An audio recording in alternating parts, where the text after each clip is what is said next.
This is a cartridge, the type of ammunition used in most small arms. It consists of a metal case, a bullet, a powder charge to drive the bullet, and a primer in the base to start the powder burning. A sharp tap with a pointed instrument will explode the primer, ignite the powder charge, and drive out the bullet. To control this powerful explosion and direct the bullet toward a target is the purpose of all small arms weapons. The term small arms includes shoulder weapons, hand weapons, machine guns mounted on ground tripods, on vehicles, and planes. Some are comparatively simple. Others are complex. But there is a basic similarity which runs through them all. Since they all fire the same type of ammunition, they all function in the same general way. In all of them, a cartridge is placed in the barrel and fired. The empty case is then removed to make room for the next cartridge. This process is called the cycle of operation, and every small arms weapon contains the mechanical means of performing it. To explain this cycle, let's construct a model weapon. It will not resemble any particular weapon, but it will include all of the basic features needed to perform the various individual steps in the cycle of operation. We'll start with a barrel. Removing the top half of the barrel, we can see inside. In the breech end is the chamber. This is where the cartridge fits and where the explosion occurs.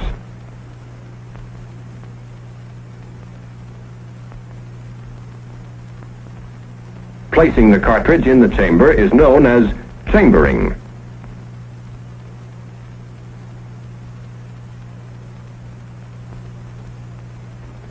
A sharp tap on the primer would explode the powder charge and drive the bullet out. The same explosion would also drive the case backward out of the chamber. Therefore, the cartridge case must be held in the chamber, so most of the explosion will propel the bullet.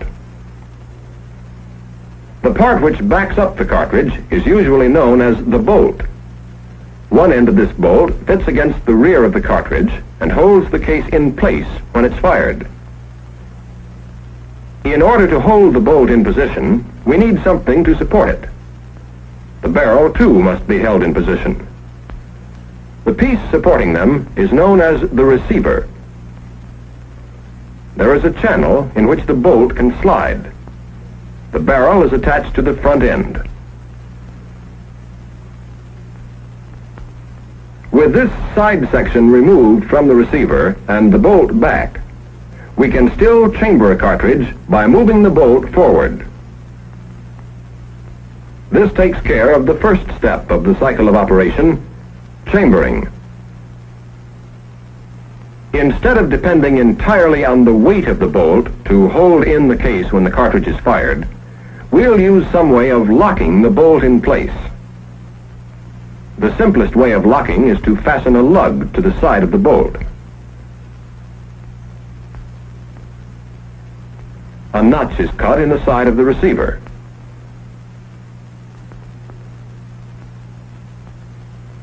When we close the bolt, we can turn it so the lug fits into the notch and the bolt is securely locked. This is the second step of the cycle of operation, locking. It can be made easier by adding a handle to move the bolt.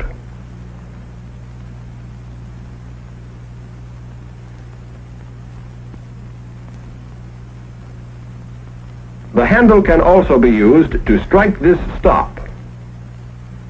This prevents the bolt from sliding out of the receiver. With the bolt closed, how are we going to fire the cartridge? To fire the cartridge, we must strike the primer. However, the bolt is in the way. Apparently, we'll have to go through it. This bolt was prepared for that. The top half can be removed. It has a channel running through its entire length. All that is needed is a rod to reach from one end to the other. This rod is called the firing pin. You'll notice that it is slightly longer than the bolt, so its point will extend a little beyond the face of the bolt. We can now strike the primer by driving the firing pin forward. One way to drive the firing pin is by using a spring.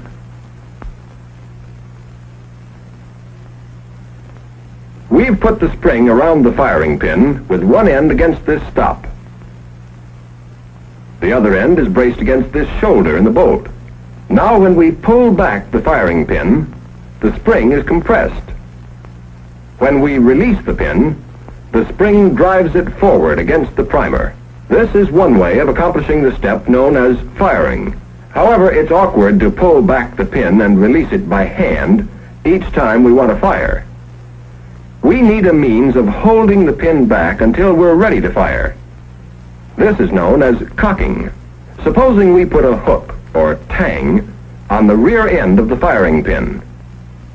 We can still pull the pin back and release it by hand. Now we'll rig up something to hook it onto.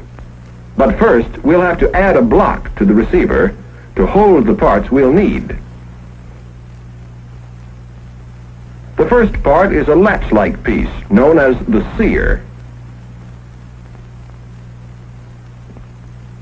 If we hold it here, under the firing pin, we can catch the tang of the pin when it's drawn back. We'll mount the sear on this pin so that it will pivot freely.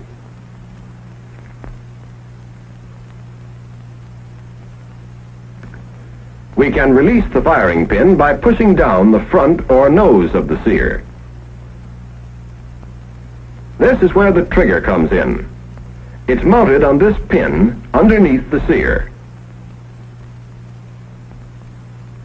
The trigger can now pivot back and forth.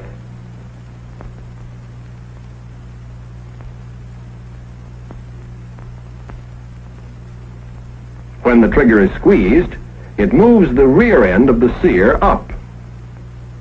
The nose of the sear moves down, and the firing pin is released. Once the sear is lowered, we have to move it back up to catch the firing pin the next time it's pulled back.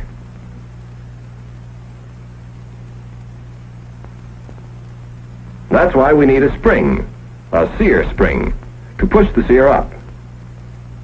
It's installed underneath the sear. Now, when we squeeze the trigger, we lower the nose of the sear until it releases the firing pin.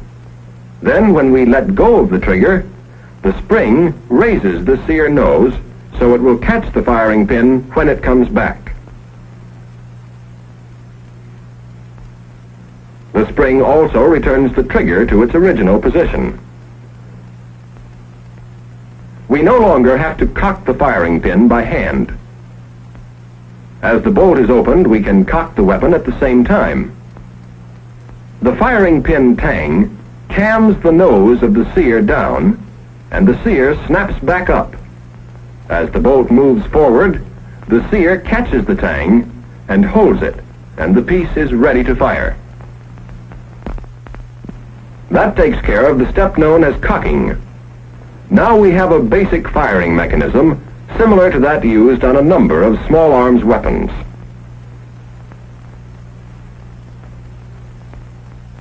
But there is also another kind of firing mechanism. Some weapons use a hammer, which strikes the firing pin.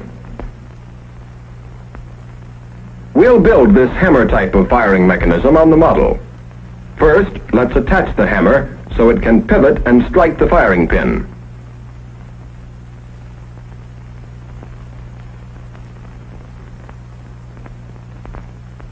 The spring was taken from around the firing pin to drive the hammer. The firing pin is retracted by various methods in different weapons, and it remains in the rear position until the weapon is fired. To guide the spring, a rod is run through it. The front end of the spring is braced against this shoulder. The rear end of the spring is braced against this supporting block. The rod is attached to the hammer so that the spring pushes against the hammer. When the hammer is pulled back, the spring is compressed. Then the spring drives the hammer forward against the firing pin.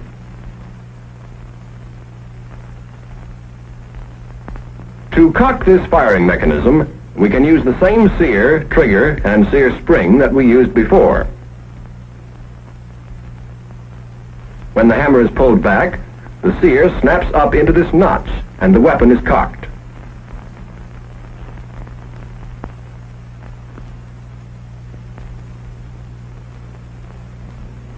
When the trigger is squeezed, the nose of the sear slips out of the notch, and the hammer is driven forward against the firing pin. This mechanism, like the other one, can be cocked simply by opening and closing the bolt.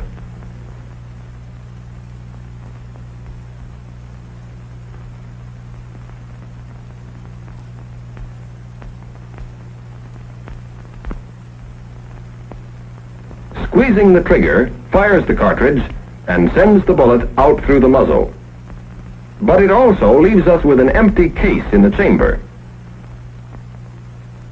Before we can get at the case, we have to perform the next step in the cycle of operation: unlocking.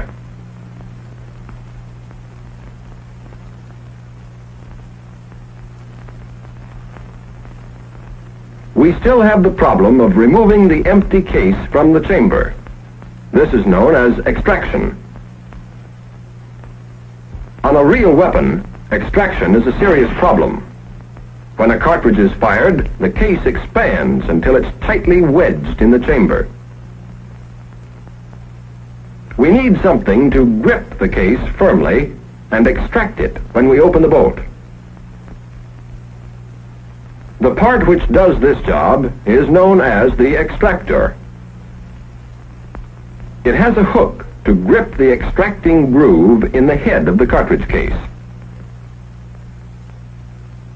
The extractor is attached to the front end of the bolt. As the bolt is closed, the extractor snaps into the extracting groove in the head of the case, and it retains its grip as the bolt is locked. Now, when we open the bolt, the extractor pulls the case out of the chamber. Our next problem is ejection, getting the empty case out of the receiver. Notice how the case is held by the extractor. If we pry under the case on the side opposite the extractor, we can eject it from the receiver. If we take a slice off the edge of the bolt, we can get at the case more easily. Now we'll build an ejector in the side of the receiver. It consists of a small lever and a spring.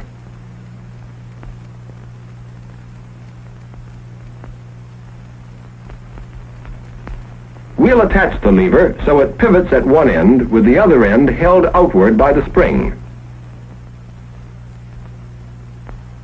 When we push the bolt forward, the ejector is moved into the side of the receiver.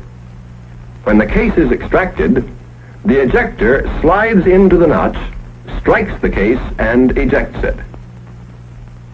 Let's watch it again.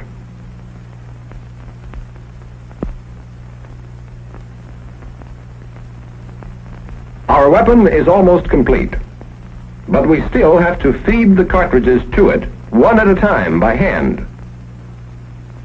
The actual chambering of the cartridge is satisfactory.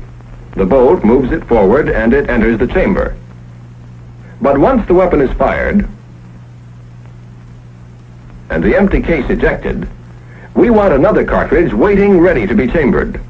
In other words, we want some method of feeding.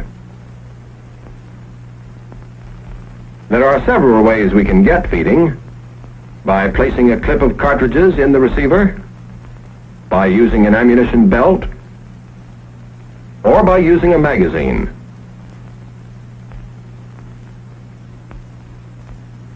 We'll use a magazine. One side is transparent, so we can see what's going on. Inside is a spring and this follower.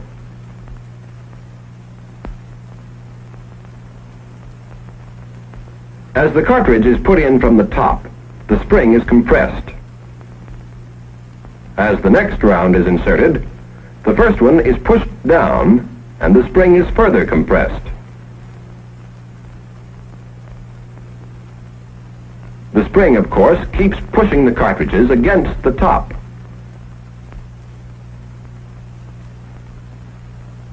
But these lips prevent them from being pushed out.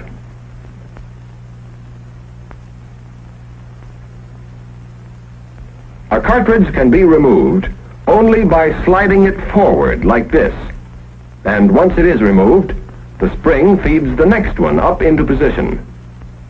Now let's install the magazine into the receiver.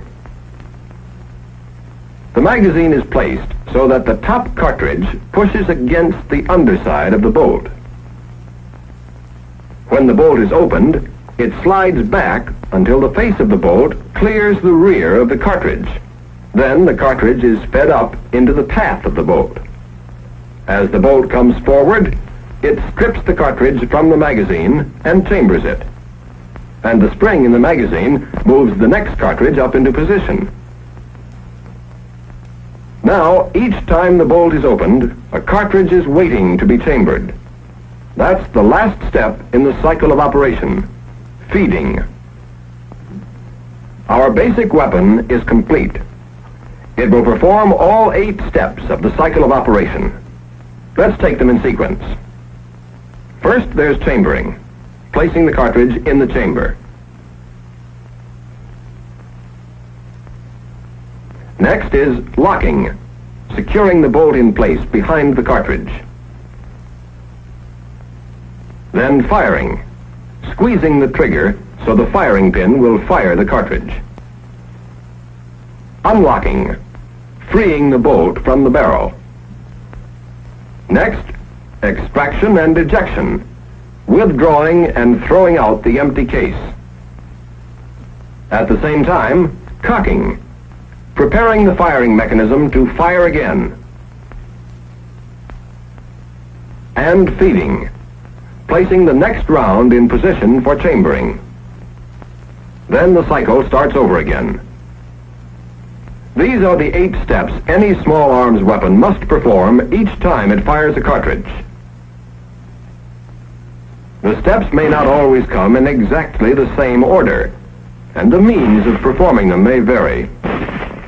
But regardless of the type of weapon, all 8 steps will be performed. And once you know the cycle of operation, you've come a long way toward understanding any small arms weapon.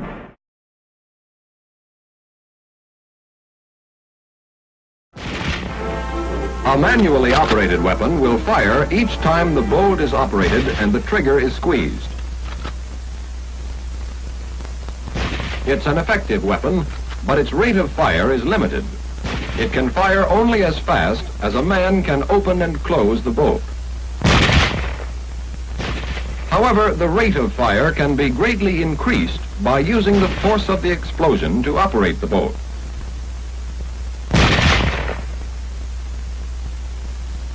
When a cartridge is fired, a very high gas pressure is built up inside the case. This pressure pushes the bullet out through the barrel and also pushes in all directions. 3 ways have been developed to use this force to operate the bolt. The first way is by gas operation. If some of the gas is tapped off to operate the bolt, we get a gas-operated weapon. By using a model, we'll build up a typical gas-operated weapon. When a weapon is fired, the bullet is moved through the barrel by the expanding gas. To tap off some of the gas behind the bullet, we'll drill a hole in the barrel. This hole is called the gas port. Now, when the bullet passes the gas port, some of the gas will escape through the port. To make use of this gas, we'll direct it into a gas cylinder. Inside the gas cylinder, there is a piston which can move back and forth. When the gas from the explosion escapes through the gas port, it strikes this piston and drives it to the rear. To transmit this rearward movement of the piston to the bolt, we'll have to connect them. A part like this, called an operating rod, will do the job. The rod is mounted with one end attached to the piston. It passes through the gas cylinder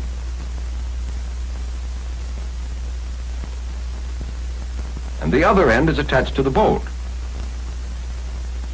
The operating rod has a slot to unlock the bolt.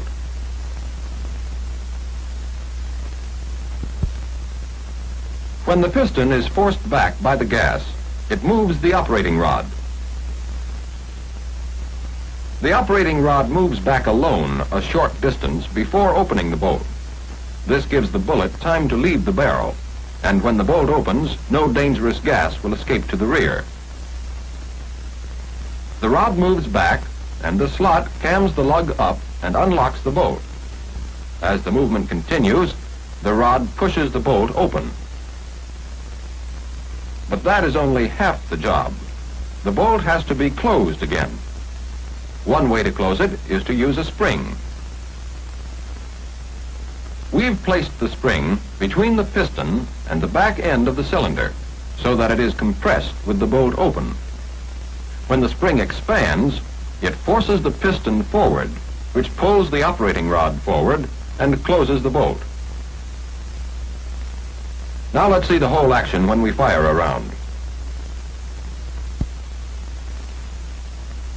Some of the gas escapes into the cylinder, driving the piston to the rear and compressing the spring. At the same time, the bolt is unlocked and then opened.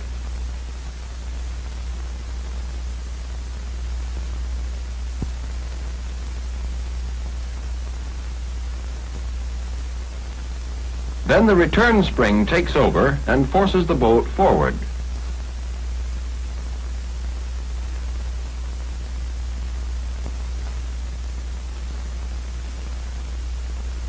The force of the explosion has been harnessed, so it does all the work of operating the bolt, and we have a gas-operated weapon.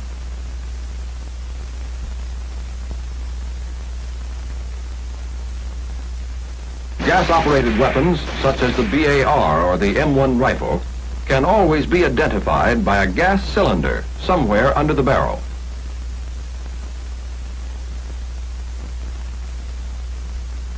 The second way of using the power of the explosion to operate the bolt is called blowback operation.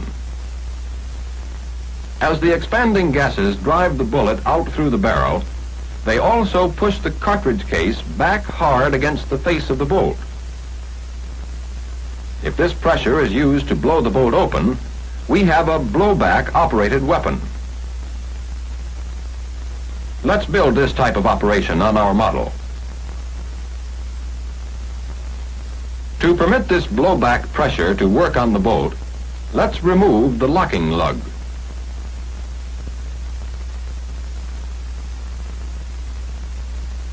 Now we'll have to fill up this notch and install a guide lug on the bolt.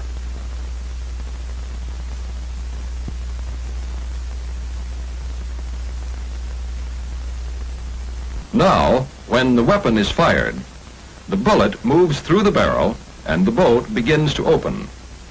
However, the bullet leaves the barrel before the heavy bolt has opened enough to let any dangerous gas escape to the rear. To close the bolt, a return spring is again the simplest solution.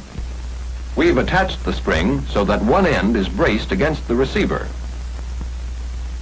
The other end pushes against the bolt, and when the spring expands, it closes the bolt.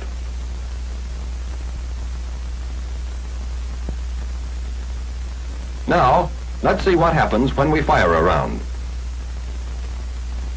The bullet leaves the barrel before the bolt opens. As the bolt opens, the return spring is compressed. Then the spring expands and closes the bolt. Once again, we've used the power of the explosion to do all the work of operating the bolt. But blowback operation is used only with low-pressure cartridges, because high-pressure cartridges would require a very heavy bolt. Weapons of this type, such as the M3 submachine gun, can always be identified by one simple feature. There is no positive locking device on the bolt.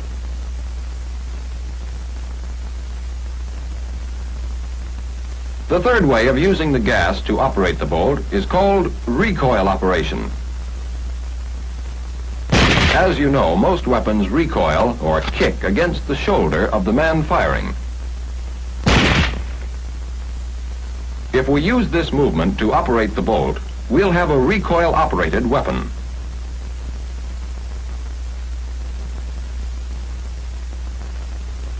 To harness this recoil and put it to work, the weapon is placed inside a stationary housing known as the receiver. The part originally called the receiver now becomes the barrel extension.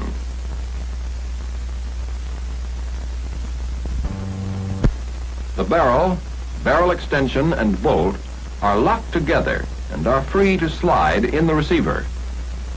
Now the trick is to use this rearward movement to unlock and open the bolt.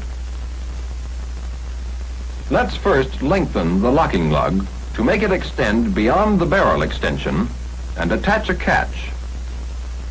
Now, to unlock the bolt, we need some way of pulling this catch down.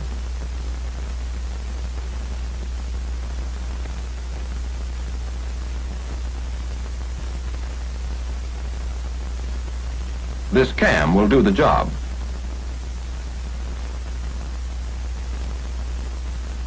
It has a camming slot which fits over this lug on the catch. The cam is fastened to the stationary receiver. Now, when a round is fired, recoil sends the barrel extension, and bolt to the rear. At the same time, the catch is cammed down and the bolt is unlocked. The barrel extension strikes the receiver, stops, and the bolt continues to the open position. To move the barrel extension, and bolt forward, we'll again use a spring. With the bolt open, the spring is compressed. One end pushes against the bolt. The other end is braced against the receiver.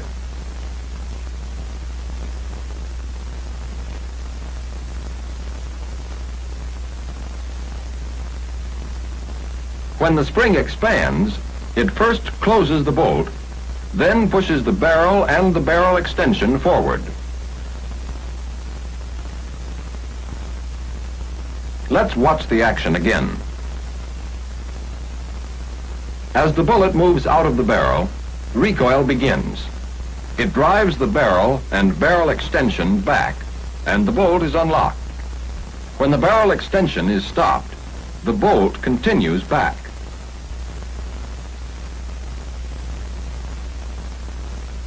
When the bolt is fully opened, the return spring takes over. It first pushes the bolt closed.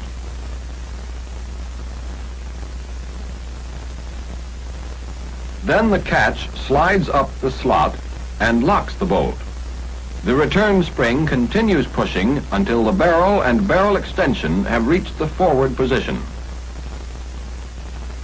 Recoil operation is used on such weapons as the pistol and machine guns. If you see the barrel of a weapon moving back and forth inside the receiver during firing, you can be sure it's recoil operated. Remember, there are 4 types of operation: manual, and the 3 types that use the force of the expanding gas. The gas-operated weapon taps off some of the high-pressure gas behind the bullet to unlock and open the bolt.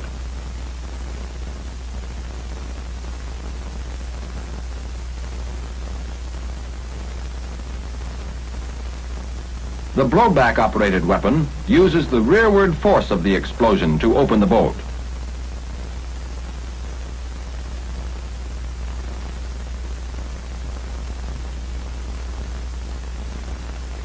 And the recoil-operated weapon uses the kick caused by the explosion to move the barrel and barrel extension back, unlocking and opening the bolt as it goes.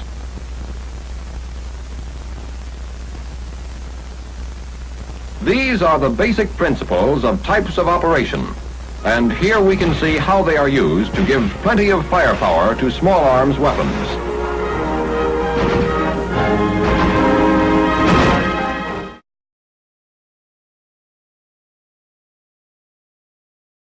Some small arms weapons fire semi-automatically. Some fire automatically. And some can fire both ways.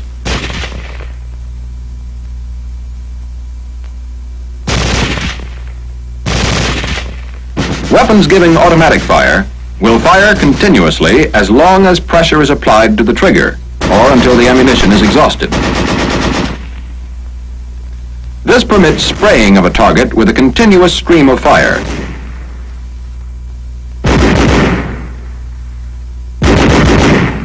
Weapons designed to give semi-automatic fire deliver only a single shot each time the trigger is squeezed. Thus, each round can be individually aimed. These various types of fire require different firing mechanisms from those used on manually operated weapons. Let's look at a typical firing mechanism for a manually operated weapon to see why it won't work with a bolt that moves back and forth automatically. It's a hammer-type firing mechanism. As the bolt is moved to the rear to cock the weapon, it pushes the hammer back.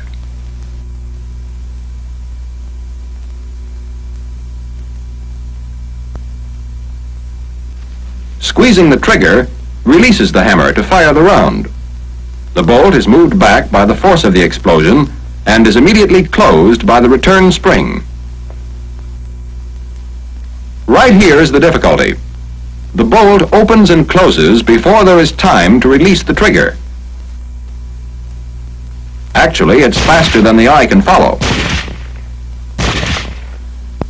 As a result of this rapid movement, the sear is still held down by the trigger when the bolt is closed. Since there's nothing to catch the hammer, it follows the bolt forward, but it doesn't have enough force to fire the next round, and firing stops.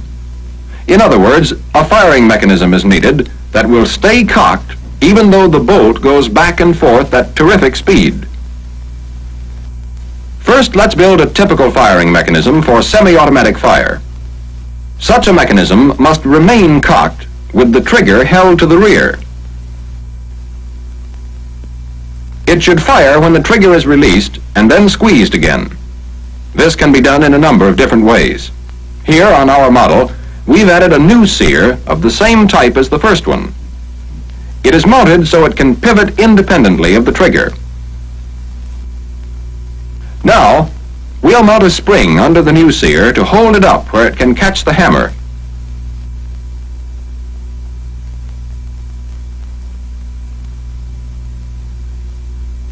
That doesn't completely solve our problem because we still can't fire the mechanism. We must be able to depress the new sear by squeezing the trigger.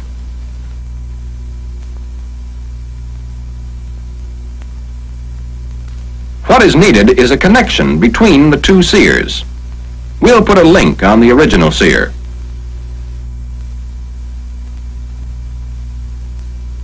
It pivots freely on a pin, but to keep it from pivoting too far, we'll put a stop lug on the original sear.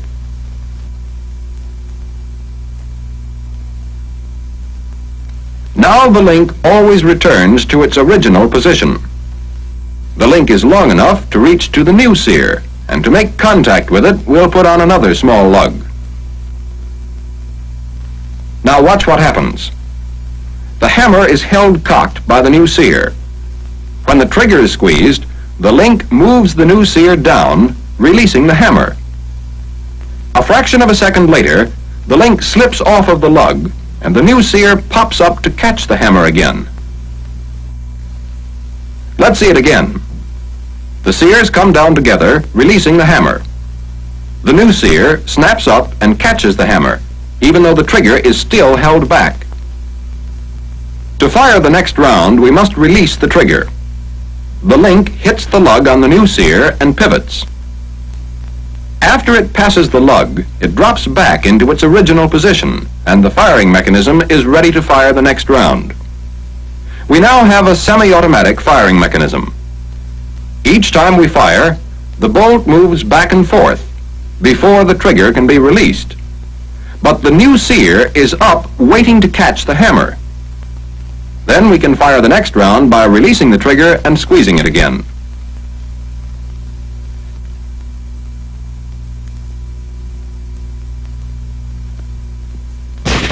Semi-automatic fire. One shot each time the trigger is squeezed. To get automatic fire, we must arrange the firing mechanism so the weapon will fire continuously as long as pressure is applied to the trigger.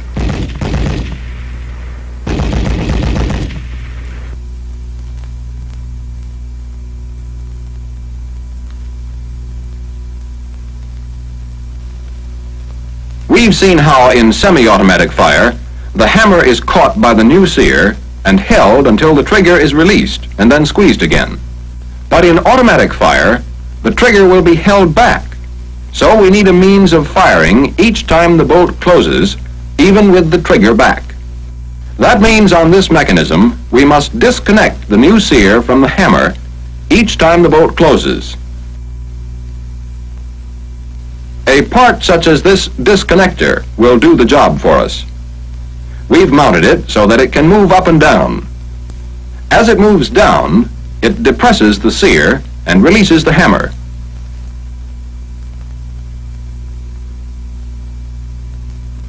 To move the disconnector each time the bolt closes, we'll put a lug on the bottom of the bolt. Now, as the bolt closes, the lug cams the disconnector, pushes the new sear down, and the hammer is released to fire the round. The bolt moves back and the lug clears the disconnector. The disconnector moves up and the new sear is in position to catch the hammer, even with the original sear held down by the trigger. The cycle starts over again, and the weapon will continue to fire as long as pressure is applied to the trigger. When the trigger is released, the original sear rises.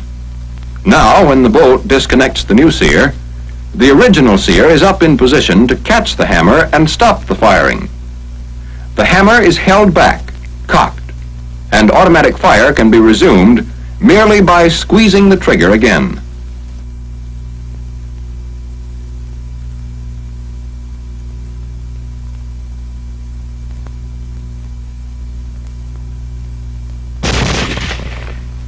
Now let's look at weapons which have both automatic fire and semi-automatic fire. These weapons have a lever to select the type of fire desired. These firing mechanisms are not much different from the ones we have just seen. All that's done is to arrange the disconnector so it can be shifted in or out of engagement with the new sear.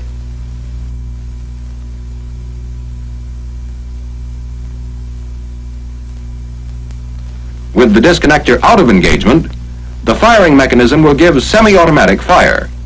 One shot each time the trigger is squeezed.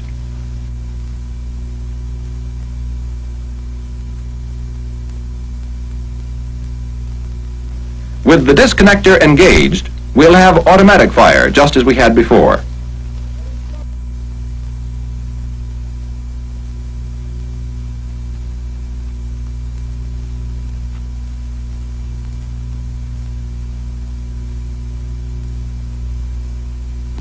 That covers the basic principles for both semi-automatic and automatic fire. You'll find many different types of firing mechanisms on small arms weapons, but all of them have to perform the same operations we've pointed out to take full advantage of the speed and convenience of modern weapons.